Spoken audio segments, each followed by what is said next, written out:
Hello, ladies and gentlemen. It's Aaron Bowma here, serving as military specialist for Carleton County. I'm going to do the next presentation on the World War II timeline. We talked about, of course, what's going on in Europe, about Germany, and of course the battle for Moscow, which is one of the definitely was the last one I just did, talking about the Eastern Front. Now, once again, we're going to talk about leading up to Pearl Harbor. So this is going to talk about Japan, Imperial Japan, from 1940 onward, 1938, 1940 onward, because we talked about the buildup of Japan over the years of Imperial Japan and the invasion of China. The definitely like Nanking, the massacres there.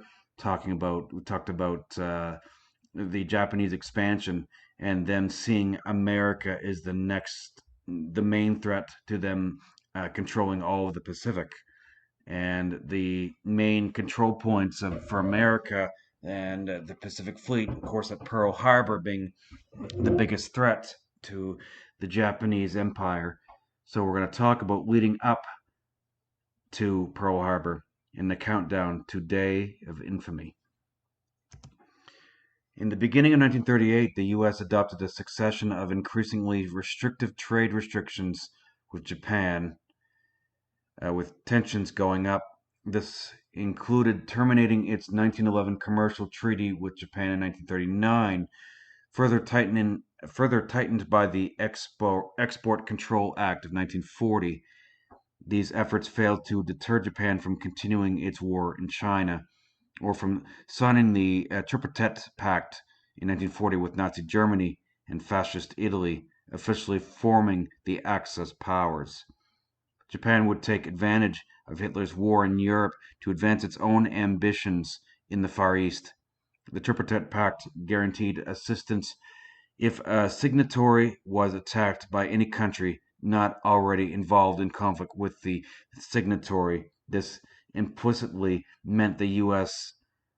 By joining the pact, Japan gained geopolitical power and sent the unmistakable message that any U.S. military intervention risked war on both of her shores, with Germany and Italy in the Atlantic and with Japan in the Pacific.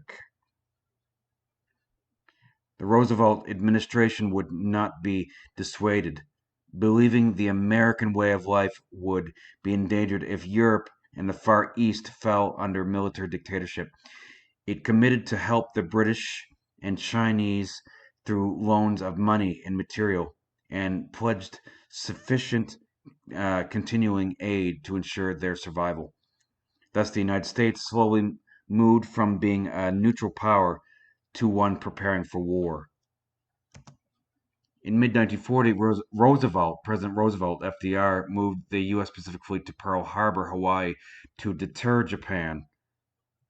On October 8, 1940, Admiral James O. Richardson, Commander in Chief of the Pacific Fleet, provoked a confrontation with Roosevelt by repeating his earlier arguments to Chief of Naval Operations Admiral Harold R. Stark and Secretary of the Navy Frank Knox that Pearl Harbor was the wrong place for his ships. Roosevelt believed relocating the fleet to Hawaii would exert a restraining influence on Japan. Richardson asked the president of the U.S. if the United States was going to war. Of course, Roosevelt's view was, at least as early as October 8, 1940, affairs had reached such a state that the United States would become involved in a war with Japan. That if the Japanese attacked Thailand or the Kra Peninsula or the Dutch East Indies, we would not enter the war. That if they even attacked the Philippines, he doubted whether we would enter the war, but that the Japanese, could not always avoid making mistakes, and that as the war continued and that area of operations expanded, sooner or later they would make a mistake and we would enter the war. Japan's 1940 move into Vichy-controlled Indochina further raised tensions. along with Japan's war with China, withdrawal from the League of Nations, alliance with Germany and Italy, and increasing militarization. The move induced the United States to intensify its measures to restrain Japan economically. The United States embargoed scrap metal shipments to Japan and closed the Panama Canal to Japanese shipping. This hit Japan's economy particularly hard because 74.1% of Japan's scrap iron came from the United States in 1938. Also, 93% of Japan's copper in 1939 came from the United States. In early 1941, Japan moved into southern Indochina, thereby threatening British Malaya, North Borneo, and Brunei. Japan and the US engaged in negotiations during the course of 1941 in an effort to improve relations. During these negotiations, Japan considered withdrawal from most of China and Indochina after drawing up peace terms with the Chinese. Japan also would also adopt an independent interpretation of the Tripartite Pact and would not discriminate in trade, provided all other countries reciprocated. However, General Tojo, then Japanese War Minister, rejected compromises in China. Responding to the Japanese occupation of key airfields in Indochina on July 24th, following an agreement between Japan and Vichy France, the U.S. froze Japanese assets on July 26, 1941, and on August 1st established an embargo on oil and gasoline exports to Japan. The oil embargo was an especially strong response because oil was Japan's most crucial import, and more than 80% of Japan's oil at the time came from the United States. Japanese war planners had long looked south, especially to Brunei for oil and Malaya for rubber and tin. In the autumn of 1940, Japan requested 3.15 million barrels of oil from the Dutch East Indies, but received a counteroffer of only 1.35 million. The Navy was certain any attempt to seize this region would bring the U.S. into the war, but the complete U.S. oil embargo reduced Japanese options to two: seize Southeast Asia before its existing stocks of strategic materials were depleted, or submission to American demands. Moreover, any southern operation would be vulnerable to attack from the Philippines, then a U.S. Commonwealth. So war with the United States seemed necessary in any case. After the embargoes and the asset freezes, the Japanese ambassador to Washington, um, Kichiesboro Nomura, and U.S. Secretary of State Cordell Hull held multiple meetings in order to resolve Japanese American relations. No solution could be agreed upon for three key reasons. One, Japan honored its alliance to Germany and Italy through the Tripartite Pact. Two, Japan wanted economic control and responsibility for Southeast Asia, as envisioned in the Greater East Asia Compositor Co-Prosperity Sphere. Three, Japan refused to leave mainland China without its puppet state Manchukuo, which is, of course, the puppet state in China. In their final proposal on November 20th, Japan offered to withdraw its forces from southern Indochina and not to launch any attacks in Southeast Asia, provided the US, Britain, and the Netherlands ceased aiding China and lifted their sanctions against Japan. The American counterproposal of November 26th, the Hull Note, required Japan to evacuate all of China unconditionally and to conclude non-aggression pacts with Pacific powers. Here's another map here. Of course, Chukuo, of course, Manchuria, Japanese Manchuria, in the areas of which Japan had invaded from the 1800s to the 19 from up to 1931, and the different conflicts that have come through. Saipan and Guam, of course, are U.S. territories here. and of course the Mariana Islands, 1920. So they've definitely been expanding onward and upward. Here's a wider look at this map here. Beijing, Peking here, China, and this is the area that the Japanese control at the time. And so you can see where things are building up, and then there's the international date line here, where U.S. controls some areas here, but they're going to be pushed back once they attack Pearl Harbor, and at least um, these islands will be stepping stones for American um, push to Japan and the Japanese Empire up through to 1945, the island hopping campaign, which they call.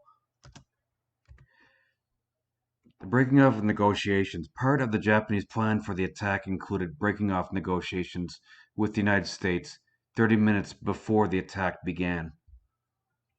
Diplomats from the Japanese embassy in Washington, including the Japanese ambassador, Admiral Kishisaburo Nomura, and Special Representative Subaru Kuroshu, had been conducting extended talks with the State Department regarding the U.S. reactions to the Japanese move into French Indochina in the summer.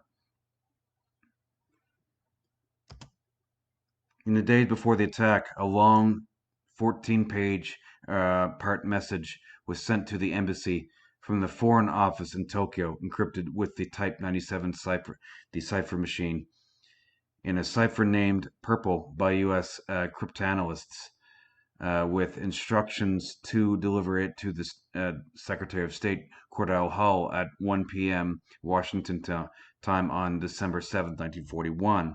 The last part arrived late Saturday night, Washington time, but because of decryption and typing delays, as well as Tokyo's failure to stress the crucial necessity of the timing, embassy personnel did not deliver the message to Secretary Hull until several hours after the attack on Pearl Harbor. The United States had decrypted the 14th part well before the Japanese managed to, and long before embassy staff composed a clean typed copy. The final part, with its instruction for the time of delivery, had been decoded Saturday night, but was not acted upon until the next morning, according to Henry Clausen. Ambassador Nomura asked for an appointment to see Hull at 1 p.m., but later asked if it be postponed to 1:45 p.m. as the ambassador was not quite ready. Nomura and Kuroshu arrived at 2:05 p.m., so 14:05 p.m., and were received by Hull at 2:20 p.m. Nomura apologized for the delay in presenting the message. After Hull had read several pages, he asked Nomura whether the document was presented under instructions of the Japanese government. The ambassador replied it was. After reading the full document, Hull turned to the ambassador and said, "I must say that in all of my conversations with you during the last 9 months, I have never uttered one word of untruth. This is borne out absolutely by the record. In all my 50 years of public service, I have never seen a document that was more crowded with infamous falsehoods and distortions. Infamous falsehoods and distortions on a scale so huge that I never imagined until today that any government on this planet was capable of uttering them. Japanese records admitted into evidence during congressional hearings on the attack after the war established that um, Japan had not ever written a declaration of war until hearing news of the successful attack. The two-line declaration was finally delivered to U.S. Ambassador Joseph Grew in Tokyo about 10 hours after the completion of the attack. GRU was allowed to transmit it to the United States, where it was received late Monday afternoon, Washington time.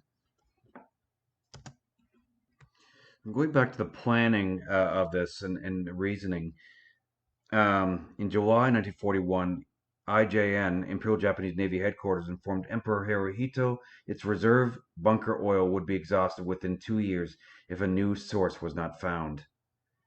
So this is from the movie Tora Tora Tora, and they're actually showing them doing the training. This is the bombing and torpedo bombing training and high level bombing and dive bombing training. So this is part of the just that movie here. That's an old movie. Tor Tor Tor's an old classic, really.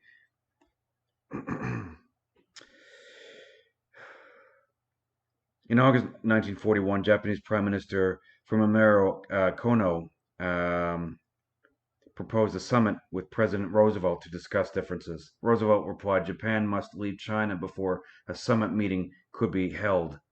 On the September 6, 1941, at the Second Imperial Conference concerning attacks on the Western colonies in Asia and Hawaii, Japanese leaders met to consider the attack plans prepared by Imperial General Headquarters. The summit occurred one day after the Emperor had re reprimanded General Ejimi Sugiyama,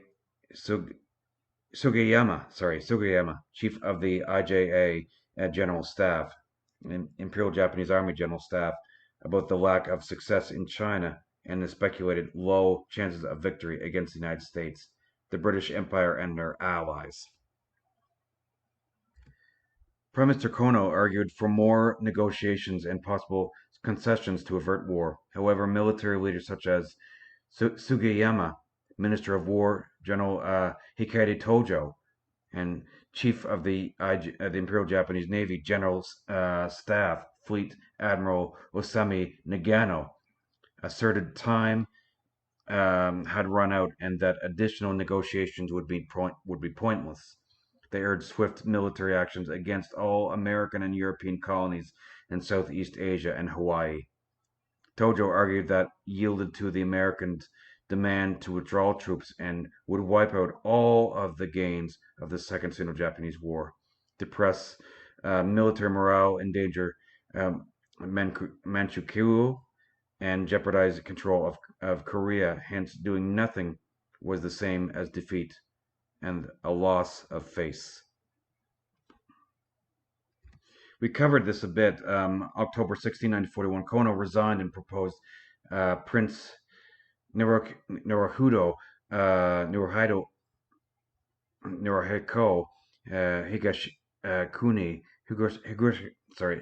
Higashikuni who was also the choice of the Army and Navy as his successor.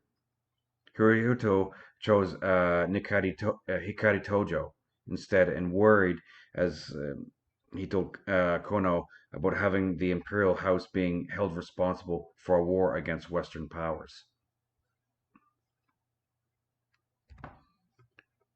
Going forward to November 3rd, 1941, Nagano presented a complete plan for the attack on Pearl Harbor to Hirohito at the Imperial Conference on November 5th. Hirohito approved the plan for a war against the United States, Great Britain, and the Netherlands, scheduled to start at the beginning of December if an acceptable diplomatic settlement were not achieved before then.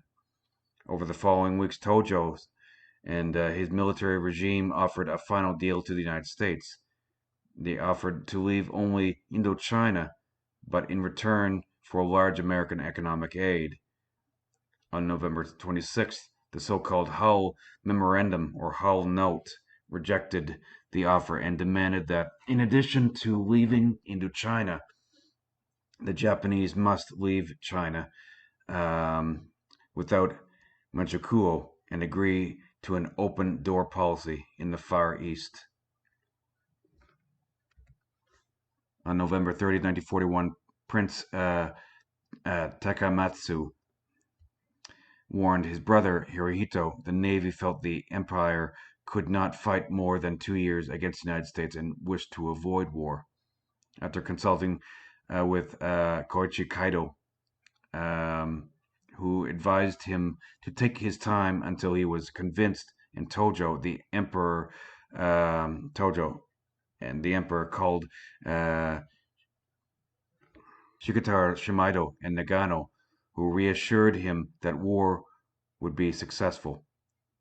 On December 1st, Hirohito finally approved a war against the United States, Great Britain, and Holland during another imperial conference to commence with a surprise attack on the U.S. Pacific Fleet. And of course, that's at its main forward base at Pearl Harbor. Here is Prince Takamatsu, sorry, Prince Takamatsu here, and Prime Minister of Japan Hikaru Tojo, a major war leader. And Tojo is certainly one of the main men um, that was backing and fueling for war with the United States.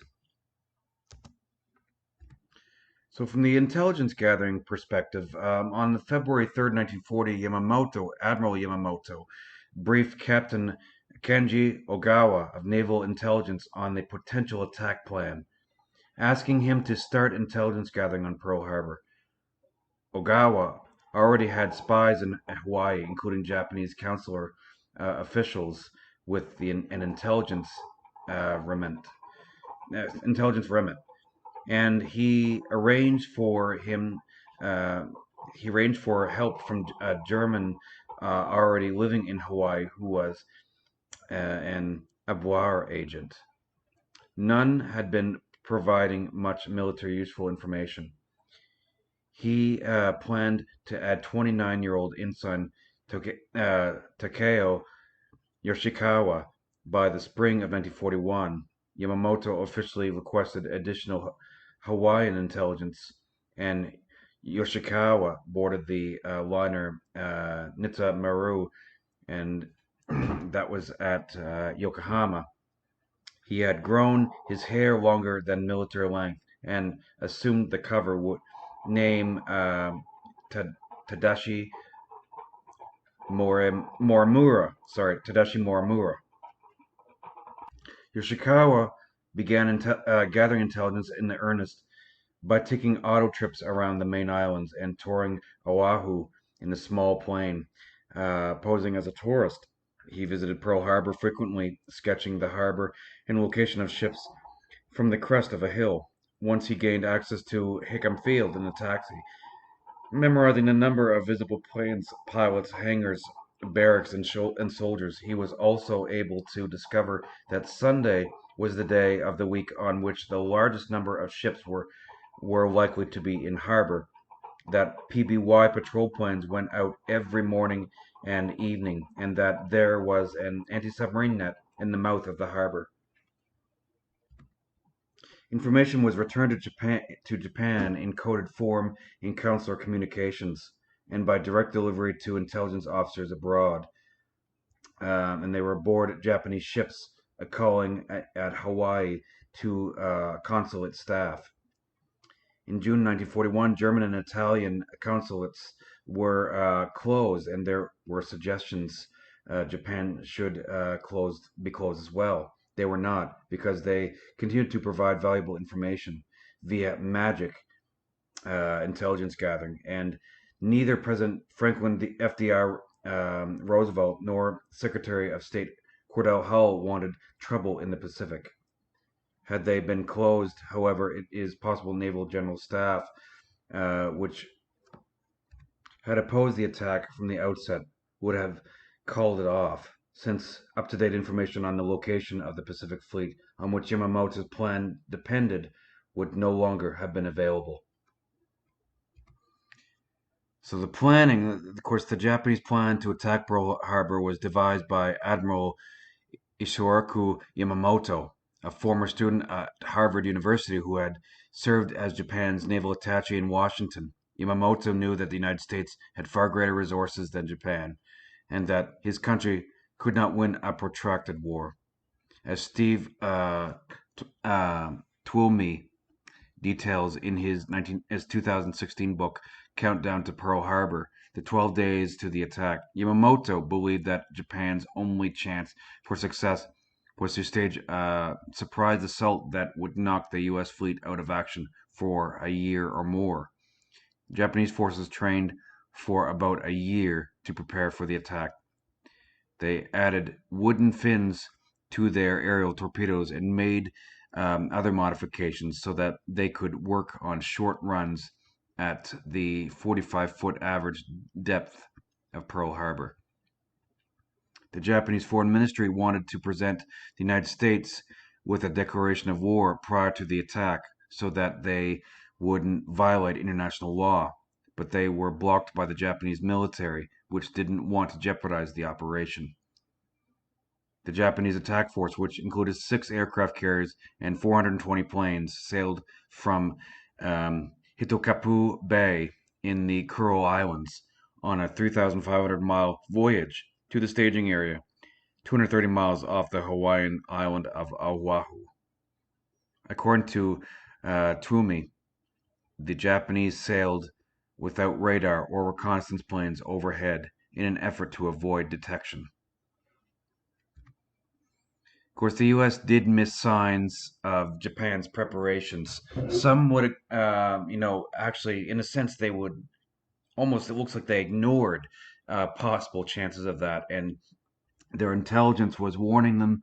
People were warned, of course, the U.S. intelligence, OSS agents, they had people that were warning something is coming, something is coming. They did not listen. They certainly didn't listen as far as Pearl Harbor was concerned. U.S. officials overlooked Japanese forces' preparations for war and missed warning signs of the impending attack, including an intercepted December 6 Japanese message asking for berthing positions at Pearl Harbor, and a radar sighting of a large group of airplanes headed toward Oahu on the morning of December 7th. The first wave of the attack included 180 Japanese aircraft, including torpedo planes, high-level bombers, dive bombers, and fighters.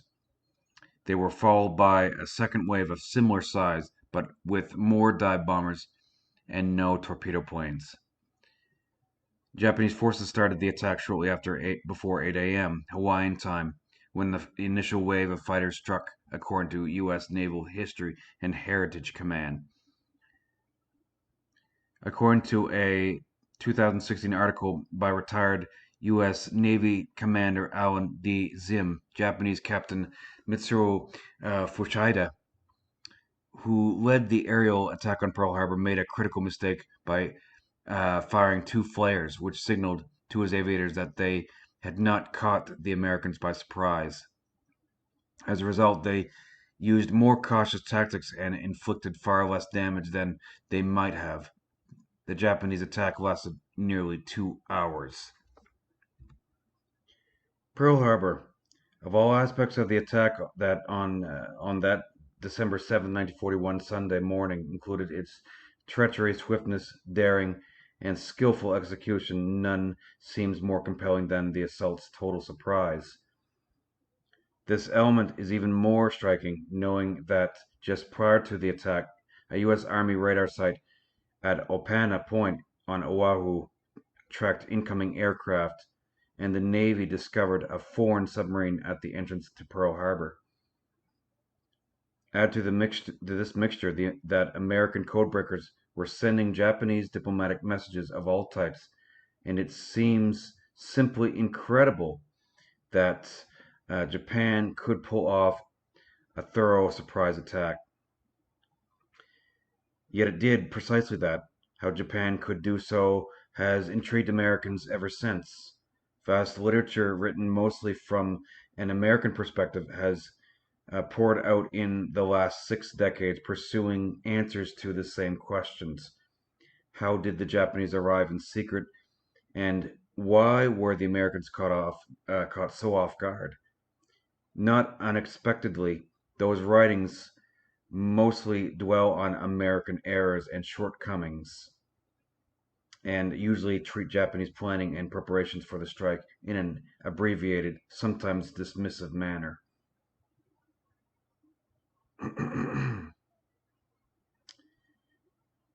Even a standard history such as Gordon Prang's "At Dawn We Slept" concludes with 11 pages recounting American failures while giving Japanese efforts 3 paragraphs, one of which attributes a major place to unadulterated luck.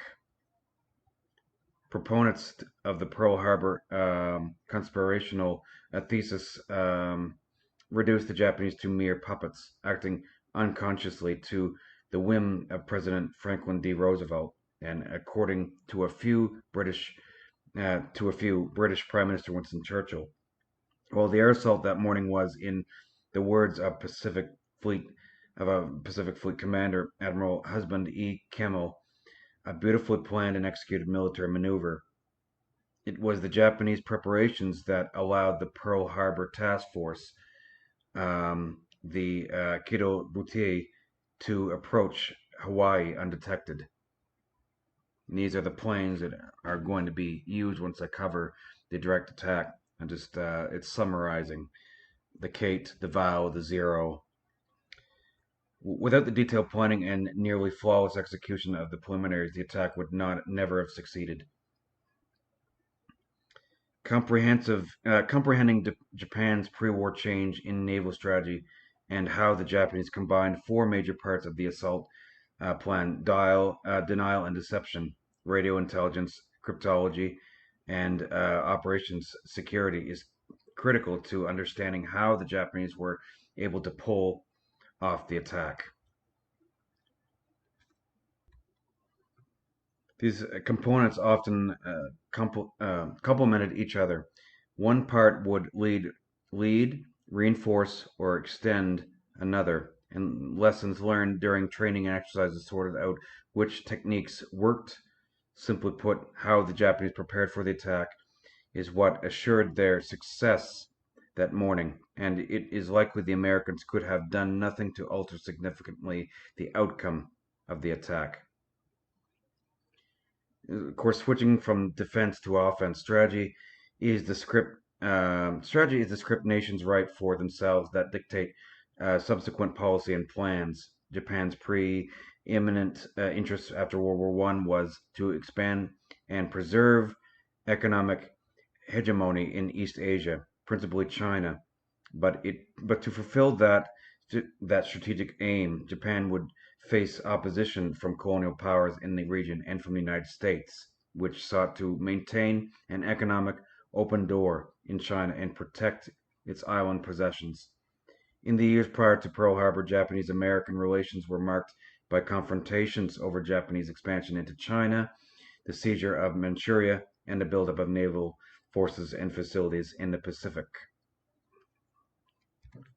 Japan's naval strategy closely followed its national aims. It envisioned a 2 part mission: support operations to expand to the south into Southeast Asia and the Netherlands East Indies, while protecting the home islands from an expected attack by the U.S. Pacific Fleet, which might threaten Japan directly or its commercial supply routes. The effective spearheads for the Western Pacific foreign policies of both nations were their respective navies, the Pacific Fleet and the Imperial Japanese Navy. Both countries expected and trained for eventual conflict. For the Japanese, though, the Navy strategy it adopted for most of the 2 decades prior to 1941 was essentially defensive in nature.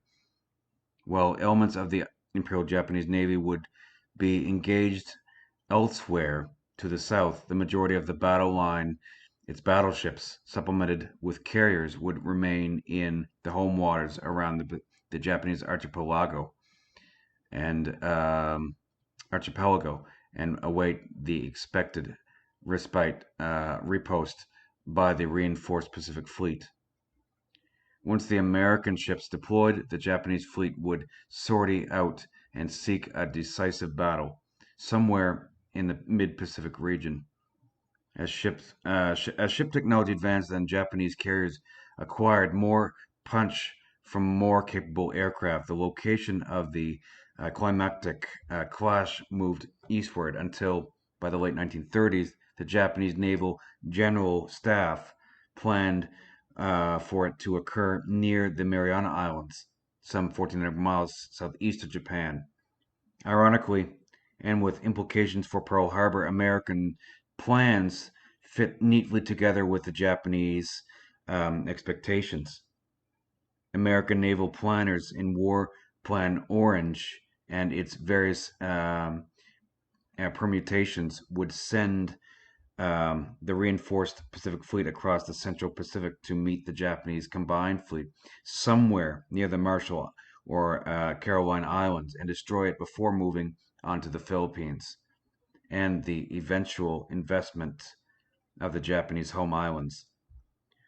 The Japanese strategic defensive scenario remained a fixture in their fleet exercises throughout the years before World War II. The American intelligence mostly through radio intelligence and reports by naval attaché. Of course, that were they was it naval attaché as was aware of this plan as early as 1927. The American radio monitors and traffic analysts had plotted the Imperial Japanese Navy annual grand maneuvers and determined that the Japanese strategic posture was largely defensive. Very much like as every year, RIMPAC, the United States and the allies, including Canada, will take part in major naval exercises in the Pacific, biggest naval exercises in the world, and they will try to determine what other countries are doing. You know what is their main strategy continuing to be on? Is it defensive or is it expansion of certainly with China today? With China, which has taken part in RIMPAC before, and it's largely American, Japanese, yeah, and a lot of the Western allies, but other countries taken part, and of course they show their doctrine off as well, including Russia and China. Um, when, of course, situations were better, the tensions were a little bit better. This intelligence estimate, which continued into 1941, convinced the U.S. Navy's leadership that Japan's main battle force would remain in home waters and await the U.S. Pacific Fleet's move west. American naval war planning, epitomized in WPAC 46 under Admiral Kimmel, counted on this in action and called for an advance across the Central Pacific once hostilities began. So this is laying the groundwork before it happens, in a sense that this is what we think they're going to do, but it's not always what they're going to do because intelligence battle is very fluid and it changes. Things certainly changed in this category. In January 1941, however, Admiral Isoroku Yamamoto proposed the idea of a sneak attack on Pearl Harbor. In essence, he overturned more than 2 decades of Japanese naval strategic thinking.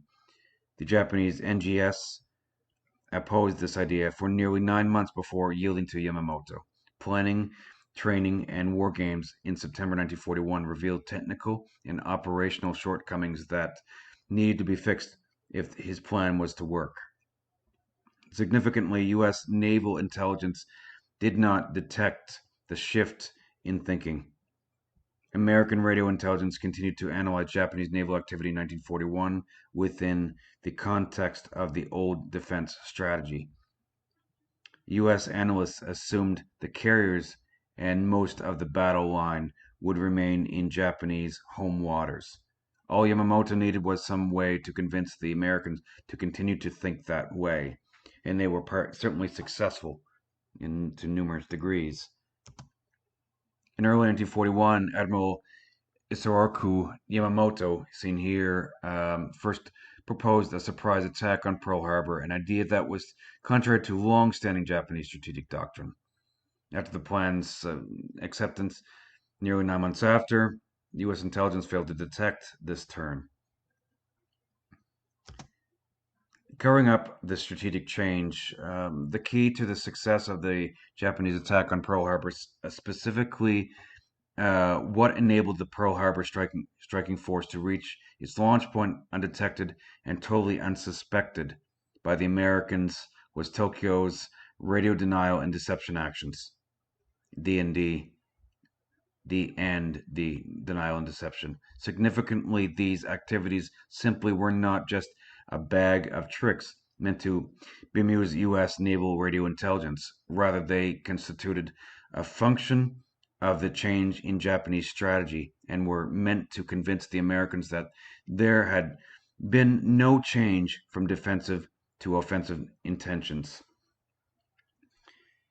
Two observations about Japanese D&D further explain its successes, and this is um, coming from naval historians um, online from the U.S. Navy, combined with some aspects of the Japanese thinking.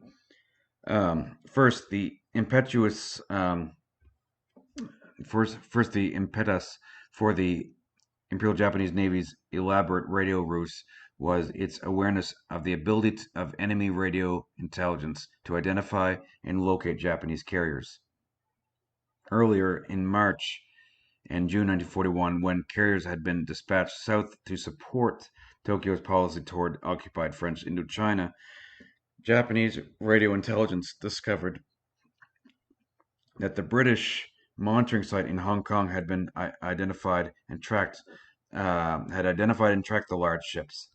It is not known if the Japanese realized that American naval radio intelligence had done so as well. Alerted to the vulnerability of its communications to foreign RI radio intelligence, the Japanese Naval Command was compelled to devise a counterplan. Second, the radio D&D program began in mid-November 1941 on the heels of a week-long communications drill, a series of scheduled radio contacts between scheduled ships and selected ships and stations. The deception was intended to appear to American radio monitors in the Philippines and Hawaii as a continuation of the same communications exercises. The drill had begun as the ships of the Kaido Butai moved to a rendezvous point in the inland sea of Japan. The deception phase kicked in as the ships of the task force buttoned up on their way to the Kuriles on the 17th of November. This here is some videos of the mock attack on Pearl Harbor. Beginning in mid-November, the American stations in Hawaii and the Philippines intercepted about a dozen transmissions. No messages, just calls and radio chatter, seemingly from the IJN carriers. And this paucity of monitoring emissions worked to Japan's advantage since it reinforced an American perception that Tokyo's carriers were in home waters and largely inactive, which was reported in communications intelligence unit summaries to Admiral Kimmel as nothing on the carriers or no information. Kimmel would report to various hearings that these periods of silence or inactivity were nothing new. At least 8 times in the previous 6 months, it was uncertain where the ships were because of few or no transmissions. As the carrier's apparent transmissions were picked up by the U.S. Navy monitoring station in Corregidor, the Philippines direction finding DF gear was used to plot lines of bearing on their call signs. The resulting lines crossed over from the Japanese naval bases of Sasebo, Kur, or Yokosuka, which suggested the carriers were at these bases. For American naval intelligence analysts in Washington, Hawaii, and the Philippines, the congruence of the lines verified the conclusion that the carriers were still in home waters as expected, refitting, training, or preparing for the expected emergence of the Pacific Fleet from Pearl Harbor. More important, these lines of bearing also coincided with results obtained on the carrier's transmission from August through November 1941, as the IJN operated in the waters around the southern home island of Kyushu. Whatever projections U.S. naval authorities had about the activities of the IJN in late 1941, they included no sense of an immediate threat to Pearl Harbor by Japanese carriers. Their own radio intelligence confirmed this. So the monitoring of American radio traffic. So here's some of the Japanese fleet here. Um, the role of Japanese radio intelligence, primarily by the IJN, but also the small part played by Japan's post, telegraph, and telephone (PT&T) ministry, has remained largely unknown to Americans.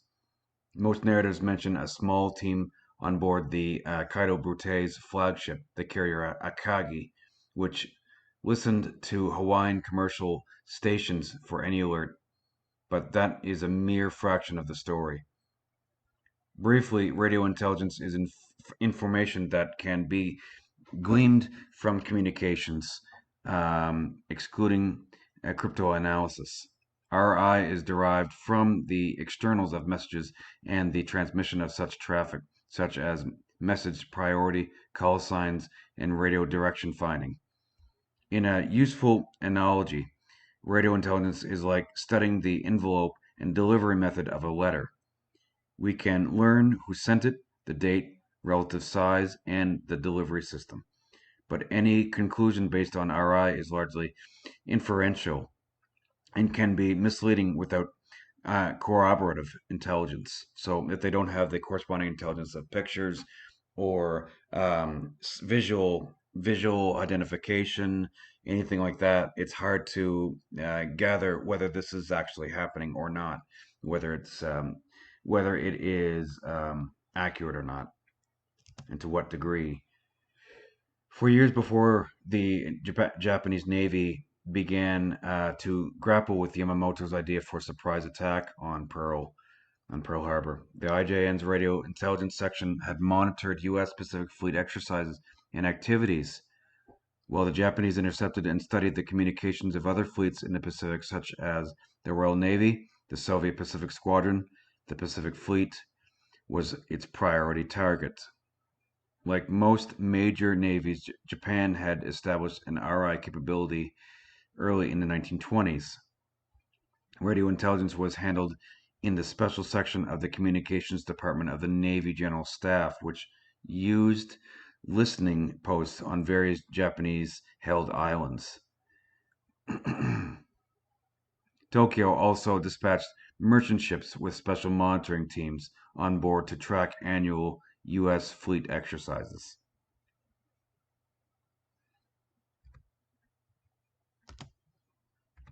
In late May 1940, President Roosevelt ordered the Pacific Fleet to remain in Pearl Harbor after the completion of Fleet Problem 21. The fleet had been based in San Diego, California, with Pearl Harbor serving as an advanced deployment base. Roosevelt hoped it would act as some sort of deterrent. An unexpected result of the move, however, was that the Pacific Fleet's communications were now within range of the Japanese RI station on Kwajalein. Listening in on Pearl Harbor, this unit, the first detachment of the 6th Communications Unit, was able to gather much more intelligence than before the transfer. Additional information came from Japan's PT&T ministry, which monitored the commercial telegrams and radio telephone calls by Pacific Fleet sailors to their families on the mainland.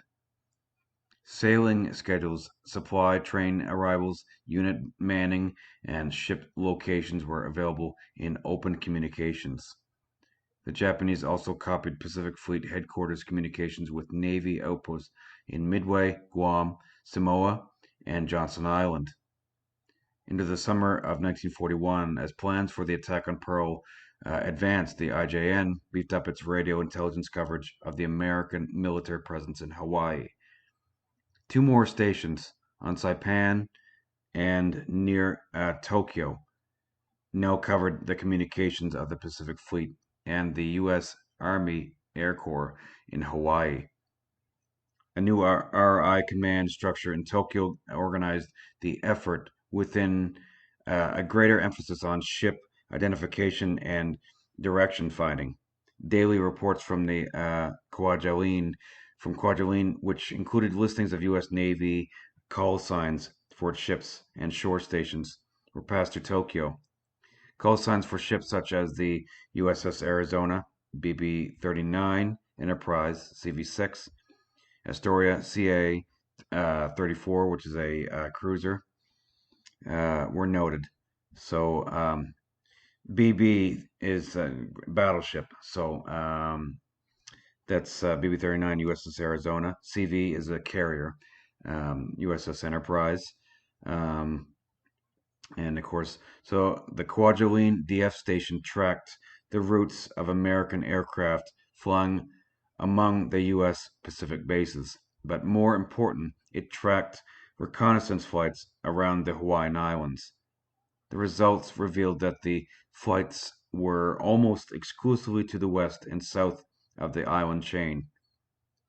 The north, the direction from which the Kaido Butai would approach, remained uncovered, which was from the north.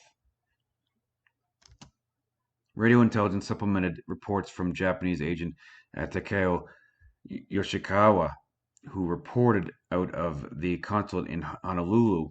His information was the primary intelligence source for the IJN on Pearl Harbor, but his tenure was precarious. At any time, he could be compromised and shut down. Also, his reports were limited. He provided little information on U.S. air activity around Hawaii. His intelligence could take up to 2 days to reach the Kido Butai, and he had no way of monitoring radio communications. When the attack came, his role would end. Japanese RI, however, could compensate for all the shortcomings. Here's a Shokoku carrier, one of the main six that would be launching the attack on Pearl. The U.S. Pacific Command did not miss the spike in Japanese DF activity. So the Shokoku, arguably some of the best carriers in the world. I mean, at the time, this is one of the ones, the Shokoku leader class, um, Hiryu, and which is another one of them. These here, um, Shokoku was one of the main ones that was used to attack Pearl Harbor, and of course it had at least 72 aircraft and 12 spares. So on December 7, 1941, this carrier launched 18 Mitsubishi A6M Zeros, the Zero fighter, infamous fighter, Val Kate torpedo bombers and Val dive bombers. 27 Val dive bombers and 27 Kate torpedo bombers. So these were some of the ones used in the first wave of the attack, which was torpedo attacks and dive bombing attacks. Carried 1,660 men. Range of roughly about 9,700 miles at 18, roughly, and about, well, and that's at full capacity and full speed, but 11,200 miles at 18 knots. Max speed is 34.5 knots, which is quite fast. The full installed power is 160 shaft horsepower. Amazing. So yes, these are some. This is just one example, and I'll talk more about that as we get into the main battle, Pearl Harbor, in the next presentation. Um, so a daily traffic intelligence summary presented to Admiral Kimmel noted that since October, Japanese DF nets were extremely active. On November 28th edition carried November 28th edition carried an assessment by Commander Edward Layton, Kimmel's fleet intelligence officer, that the Japanese DF was getting results because U.S. naval intelligence could not read the DF messages encrypted in a special cipher. Layton could not have known that they contained information on the critical holes in the American aerial reconnaissance around Hawaii. So here's one of the posts here. Here's the Zukoku, another one of the carriers. Um, Radio intelligence RI played a key role in the lead up to the December 7th attack by allowing the Japanese to monitor what the U.S. Pacific Fleet was doing. In the RI report on 17th November listed interception call signs including those from USS Arizona and CV-6. And that's it here. So the Japanese codes. Um, Japanese cryptology, like its radio intelligence program, began in earnest after World War One. The IJN opted for code books and charts. It further encrypted messages by using auxiliary systems such as transposition ciphers, which scrambled the code groups according to a key. Thanks to a combination of good um, crypt- cryptoanalysis and the purloining of copies of those early codes, American code breakers from the Navy's OP-20G broke and exploited the encrypted messages for about 15 years. They have been getting experience since after First World War, and they've certainly used it to definitely in advanced it to further advantage of the situation for Pearl.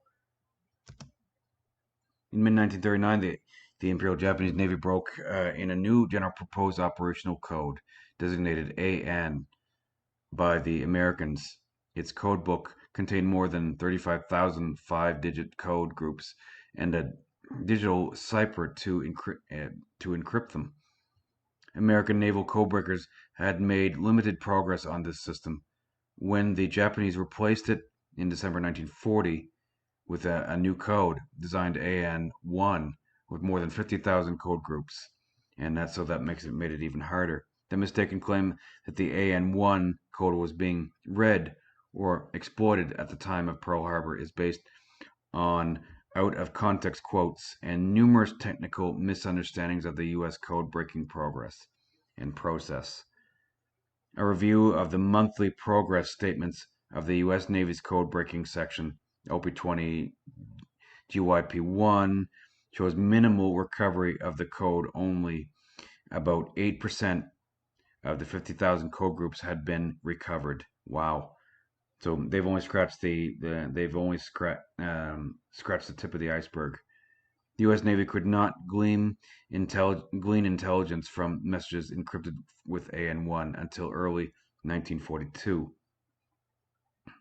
And even then, the results were fragmentary at best. No intelligence about Pearl Harbor could come from this source. And here's the here, and this is one of the carriers that was used in the attack.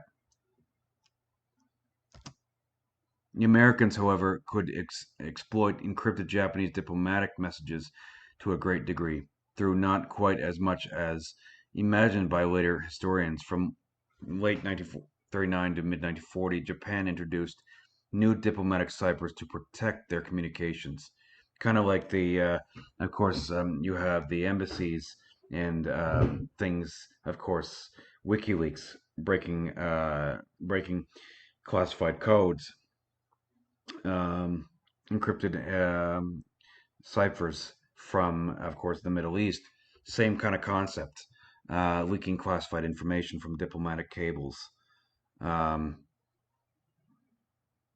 these included the iconic purple cipher device and several manual systems, including the J19's enciphered code. Within 1.5 years, these systems had largely succumbed to American Army and Navy code-breaking elements.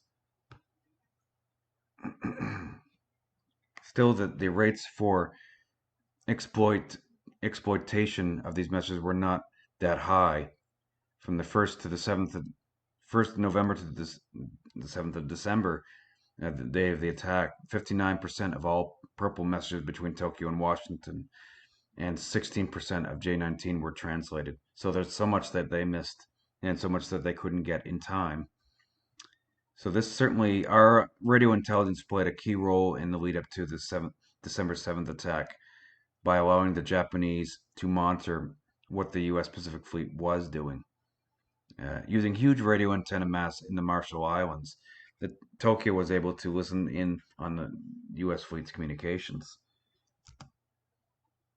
Japan's own code-breaking effort was another story. While Japanese naval cryptanalysts could make no headway into the primary U.S. naval systems, Tokyo could read American diplomatic systems, including old codes such as the Brown and Gray series. Unknown to the Americans, however, Tokyo also could read the high-level system M138 strip cipher. Considered secure by the Americans, the system had been compromised in 1940, and the Japanese Foreign Ministry was able to read many significant American diplomatic dispatches prior to hostilities. It is still unclear what advantage the Japanese gained from this ability. Of course, keeping the secret, operational security consists of all measures taken to ensure that intelligence about operations, activities, etc. is denied to an enemy. Although defensive in nature, certain OPSEC techniques such as quarantine can be proactive. For the Japanese, securing the secret of the Pearl Harbor operations meant instituting security measures to restrict access to knowledge of the attack to only those who had the need to know, as well as to keep anyone foreign or domestic away from Kitabutai training areas, facilities, or personnel. Kitabutai is, of course, the fleet and the crews that are preparing to it's the special operations for the attack on Pearl. Um, Operational security and compartmentalization certainly is something that is seen a lot of times today in different U.S. and Canadian NATO military operations. Even people with the same amount of clearance might not have the clearance to know what this person is doing from over there. And is a need to know basis, things are compartmentalized, even if they are the same rank and a different and the same clearance at different times, depending on what operations are ongoing. From the beginning of the planning for the Hawaii operation in early January 1941 until the summer of that year, the IJN kept information about the plan limited to small groups of officers within the operations and command staffs of the combined fleet, the Naval General Staff, and the First Air Fleet. By August and September, as preparations intensified, more people within the IJN learned of the plan. Army and civilian leaders were alerted to the plan in late 1941. It is possible that the senior Army leadership learned of the plan by August, and cabinet officers in early November. But details were only forthcoming in late November. The Japanese diplomats in Washington and Honolulu were not informed of the attack, which was the best way to ensure they sincerely relayed Tokyo's insincere negotiating points. Within the IJN, the 700 printed copies of Yamamoto's Combined Fleet Top Secret Operations Order Number 1 of 5th November 1941 to the IJN did not carry the annex for the Hawaiian operations. The majority of senior officers of the Kitabutai were not officially notified of the plan until 17th of November, when Yamamoto held his last conference with the task force commanders. The rest of the crews were not told of the attack until the ships reached the anchorage at Tankan Bay in the Kurils on the 23rd of November. There, all mail and communications between the sailors and Japan were curtailed. In what they call, the Americans call MCON, Alpha 1. MCON is no communications in or out. Very, yeah, no communications at all, even TV. Everything is dead quiet. It's like a hole in the water. Interestingly, Japanese OPSEC around the plan extended to their enciphered diplomatic and naval messages.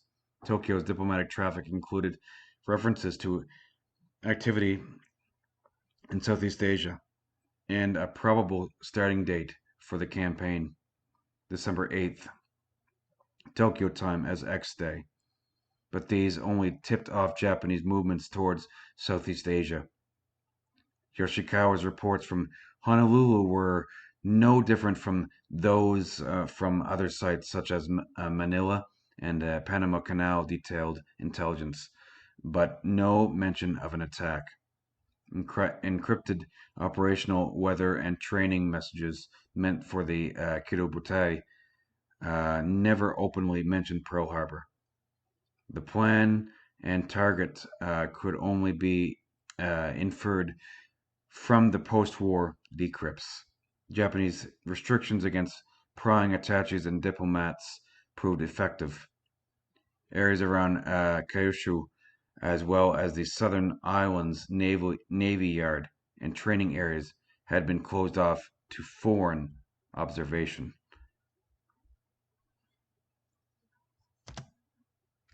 With the Japanese battleship Nagato during a target practice, and that's in 1941. And Nagato is one of their main top battleships. It's very capable.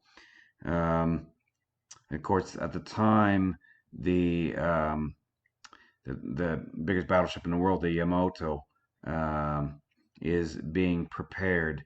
But of course, it's not prepared up until I believe it's 1942 and onward.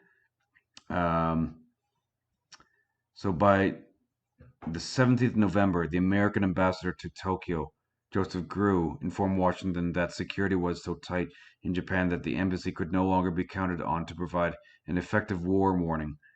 Japanese newspaper stories about the Navy had been censored.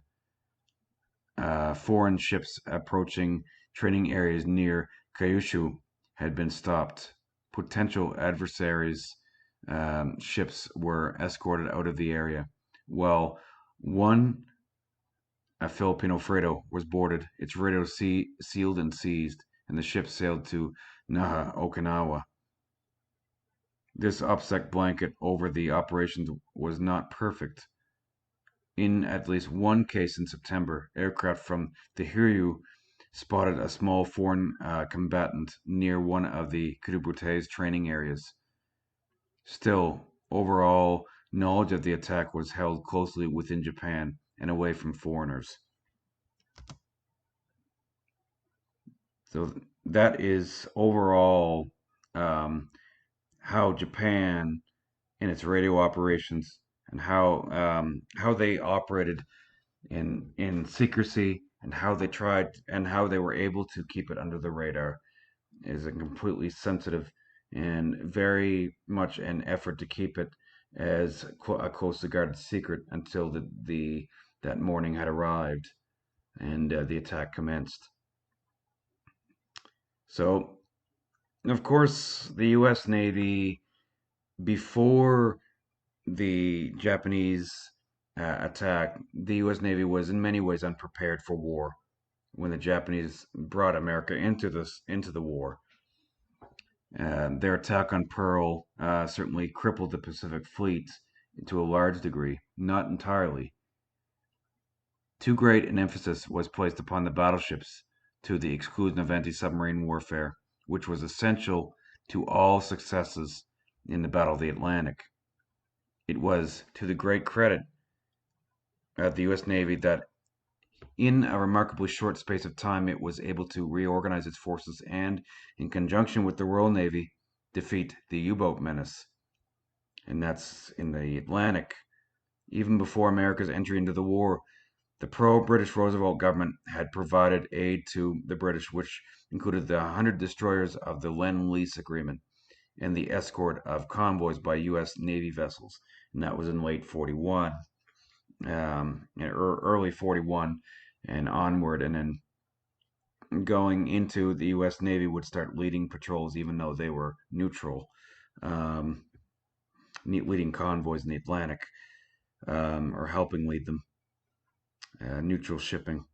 As early as February 41, a support force had been set up from the Atlantic Fleet, consisting of 3 destroyer squadrons and 4 patrol squadrons of 12 Catalina or Mariner aircraft each. By the end of the following month, this force was 27 destroyers strong and was concentrated on the Argenta to Iceland sector of the transatlantic convoy route. Here is, I believe it's USS Hornet that is right here. This is one of the America's first, one of America's 3 aircraft carriers that was operating at the time in the Pacific. With a max speed of about 33 knots, 150,000 shaft horsepower, unbelievable. I mean, had 120 millimeter defensive purpose guns, dual proposed guns. Um, Dual proposed are anti-aircraft, anti-ship defense. So an aircraft carried roughly about 91 to 103 aircraft. That's quite a lot of aircraft. Anything from dauntless dive bombers to many different fighters, including the Grumman TBF Avenger torpedo bombers. 900 horsepower bombers that carry 1 torpedo. Slow, underpowered, in a sense. Um, these could, of course, carry the Hellcat fighters. Um, these definitely many different, well, quite more capable aircraft came along. Hellcat fighters, um, dive bombers, and so of course more of these planes come up along the time throughout the Pacific War that are really definitely capable in taking out and different targets that they are designed for, and some were better than others.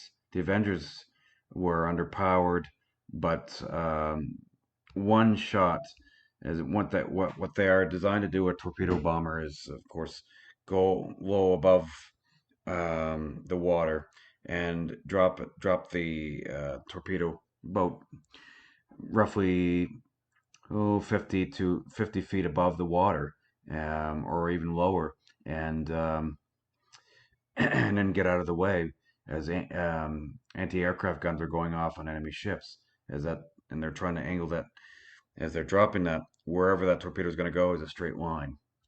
And so that's the torpedo bomber. Now explain more. This is the more presentations go along.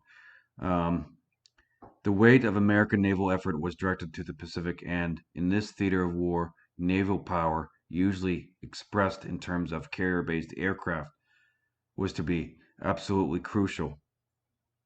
The great influence of American manufacturing capability was nowhere more clearly shown than in the Pacific naval battles, where the U.S. superiority in building aircraft carriers quickly became the decisive factor in winning the war against the Japanese. So the fleet strengthened in December 41. Great Britain, with the Dominions in the Pacific, they had 2 battleships, 1 aircraft carrier under repair, 1 heavy cruiser, 7 light cruisers, 13 destroyers, no subs. The Americans at the time had 9 battleships, 3 aircraft carriers, 13 heavy cruisers, 11 light cruisers, 80 destroyers, and 56 submarines. Netherlands had 3 light cruisers, 7 destroyers, 13 submarines. The Free French had 1 light cruiser. Japan had 10 battleships, 10 aircraft carriers at the time, and 18 heavy cruisers, 18 light cruisers, 113 destroyers, and 63 submarines. Japan certainly had the superior capability in numbers. That is for sure. In, of course, late 1941, the U.S. Navy consisted of seven, and that's in total, not just in the Pacific, but 17 battleships, um, New York class, Arkansas class, Nevada class, Pennsylvania class, New Mexico class, California class, Colorado, North Carolina class. So those are all the battleships they had at the time. And of course, in the Pacific, they had three carriers. Um, and of course, um, seven, they had three carriers in the Pacific, seven carriers in total. And of course, 11 under construction. Of course, certainly after the war started, Lexington class, Ranger class, the Yorktown class, one Wasp class, and of course, 18 heavy cruisers, 19 light cruisers, six anti-aircraft cruisers, 171 destroyers, and 114 submarines. So it's a large fleet, but a lot of them are left over from the First World War and the 1920s and onward. Um, of course, the Gato class and another the S class subs, the early the early subs from the, of course, late war period or from the 1920s were going to be, they're part of the fleet still, and they're going to be used early in the war. The Gato class becomes a sufficiently used submarine in the war. Um, Here's USS Arizona here. Um, At the beginning of the Pacific War, the United States Pacific Fleet, based at Pearl, consisted of 8 battleships and 3 aircraft carriers. And thank goodness those 3 carriers were out on exercises during the attack. After the attack on December 7th, the Japanese sunk 4 battleships, severely damaged 3 others, and one was beached. So that really America's heavy firepower was certainly heavily damaged. In December 41, the Navy had a combined strength of 337,274 officers and men. By war's end in 1945, there were 3,383,196 personnel, of whom over 1.5 million of them served afloat. And that's amazing. That's on the European front and the Pacific front. Naval building had been increasing in tempo since the Two Ocean Act of 1940, so certainly the Americans were already building up, and certainly this was plan was building more carriers as well. But the Navy was hard put to match the Japanese forces in the aftermath of Pearl Harbor. The immediate reaction of the United States was to construct with great speed 4 fast carriers of the Essex class, 19 aircraft each, 90 aircraft each, and 5 carriers carrying 40 aircraft each. After the stalemate of the Coral Sea and the victory at Midway in 1942, the initiative lay with the U.S. Navy, and certainly, and it was rapidly brought into service an enormous tonnage of new warships as well. The defeat of Japan after 42 had become inevitable, and that's for sure. And the attempts of the Japanese fleet to inflict a large-scale defeat on the U.S. Navy at the Battle of the Philippine Sea, of course, had failed, and of course it continued on. Um, so we'll be getting more into this as presentations go on in the timeline. The first was its carrier fleet, why it was able to succeed in the Pacific, and the creation of such an organizations as the Fast Carrier Task Force is based upon its strength. A total of 27 new carriers was completed before the end of hostilities, and over 75,000 aircraft were delivered to the Navy as a whole between 1940 and 1945. Naval aviation strength went from 10,000, 2,695 who were pilots, 1942, nearly over 437,000, 60,000 pilots. by August 1945.